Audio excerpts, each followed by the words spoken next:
Dan and Amy, now, I know Megyn Kelly was your intern, and Savannah Guthrie was your intern. Mm-hmm. Now, do you take any credit for Mike Emanuel's career at Fox News Channel? Yeah, no. No, he was not your intern. You in no way shaped him. You in no way birthed him like you did Megyn Kelly, as it were. No, but I watch him all the time, and I love his work. I'm a big fan. He is the chief congressional correspondent for Fox News Channel. He is Mike Emanuel, and he joins us now. Mike, thanks for being with us. Appreciate it. Thank you. Happy New Year. Happy New Year. So the new year is off to a rip-roaring start inside the Beltway there with Paul Ryan's re-election as Speaker, to no surprise. The advance of a resolution to repeal Obamacare. But on that second score, the repeal of Obamacare, how do you see that transpiring with it kind of being up in the air what the replace for Obamacare is going to look like? Great question, and let me see if I can paint a picture a bit for your audience, which is I'm standing in a hallway just outside the House Republican Conference where Vice President-elect Mike Pence is inside basically rallying the troops, talking about repealing Obamacare, and we understand they're going to talk a little bit about replacement as well. Replacement, obviously, as you mentioned, is the trickier thing. Republicans have a variety of ideas of how they want to do it. We've been led to believe that Democrats are not going to be particularly cooperative in helping them come up with a replacement. So Republicans really need to come together, be unified, and on a single plan at some point, and work to make that happen. Easier said than done, but the immediate thing is a lot of these Republicans ran on repealing Obamacare, which they're working on doing in short order sometime probably in the next week or so. Well, why is President Obama, he's meeting with top Senate leaders and House members to try and save Obamacare? It's seems like a fruitful effort, don't you think?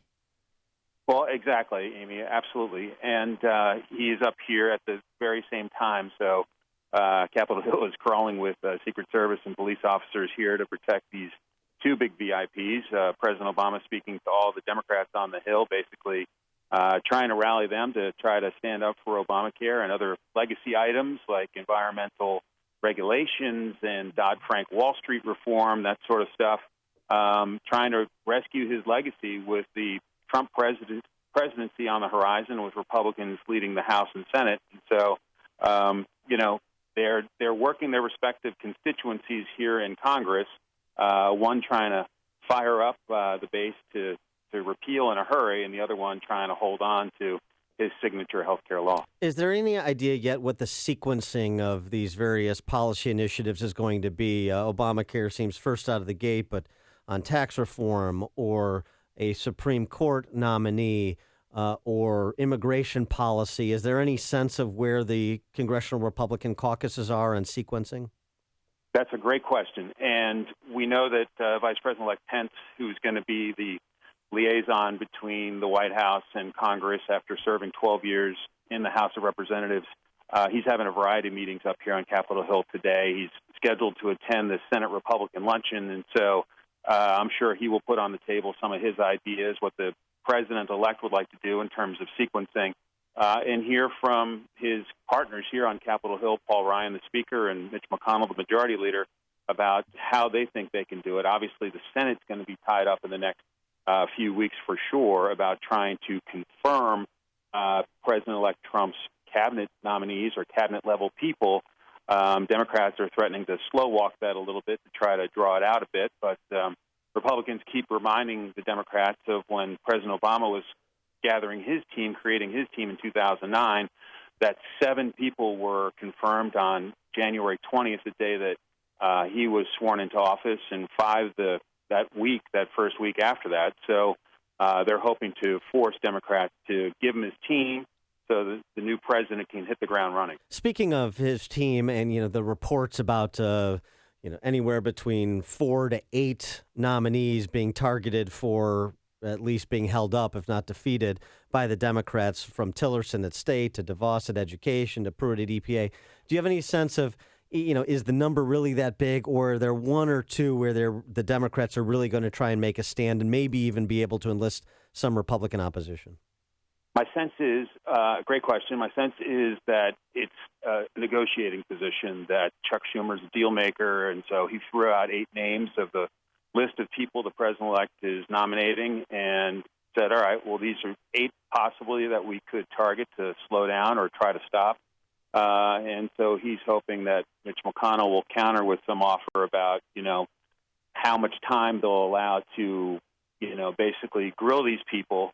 After Harry Reid blew up the Senate rules a few years back in 2013, Republicans are saying we don't really need Democrats to help us get these people confirmed. We can, make them stay here all night and do votes at odd hours if they want to stretch this out, or they can make this a lot more pleasant. So my sense is maybe they'll go after a couple of these nominees, but they threw 8 out there to probably make Republicans a little bit anxious and probably to get the attention of the president-elect and his team. All right, so the 115th Congress got off to a pretty rocky start. There was a Republican reversal. I mean, why did they scrap a plan to undermine the ethics watchdog that oversees them? And what was it Donald Trump's tweet that made them change their mind, or were their phones being, filled, or phone messages being filled from their constituents? My sense is it was both. I think phones were ringing off the hook because the headlines were that basically House Republicans were trying to scrap, ethics oversight. What I've been told by a variety of people is that there's bipartisan concern about this outside ethics panel. What the mistake was essentially doing this as a first act of the new Congress, and doing it in a partisan fashion, having only Republicans on it. I've been told that there are many, many Democrats who have concerns about this panel. For example, it went after Maxine Waters a few years back, the Democratic congresswoman from the L.A. area, California, and it was a 3-year investigation, cost $1 million in legal fees for the taxpayers, and then she was exonerated by the internal House Ethics Panel. And so I think there's some concern that, any person outside can register a complaint against a member of Congress, and it can cost you hundreds of thousands of dollars in legal fees. And so the thought is that if they reform it, it should be bipartisan. Paul Ryan, the Speaker, and the Majority Leader Kevin McCarthy were against this move happening at this time, but everybody I talked to said they have at least some concerns with this panel. But by doing it at this point, they gave Nancy Pelosi a weapon to go after Republicans starting out this new Congress. Going back to Trump's team, and wondering if you heard any grumblings on the Hill from the Republican side about any of the nominees, including perhaps the most recent nominee, Robert Lighthizer, to be the U.S. Trade Representative, which may be a role that takes on pronounced importance in a Trump administration. And Robert Lighthizer, no free trader by any stretch of the imagination. Obviously, one would argue that Trump is not either. But do you sense that Republicans are leery about any of Trump's nominees, starting with Lighthizer? Great question. We've heard some grumblings about Rex Tillerson, some concern about his relationship with Vladimir Putin, the Russian president. We know that at least a few of the Senate Republicans, from Marco Rubio to John McCain to Lindsey Graham, have questions for him about that. We understand that he's actually going to be here on Capitol Hill as well today doing some meet and greets with some of the senators. So one would expect that behind closed doors, he would be able to tell these lawmakers that, look, I had a role as CEO of Exxon, and my role was to do good business deals in places like Russia. And so it was my job to have a working relationship with Vladimir Putin. But, one would expect that he would say that he can represent the American people in his job as the top diplomat once he gets here to Capitol Hill. And so it'll be interesting to see if he can calm some of those initial concerns about him.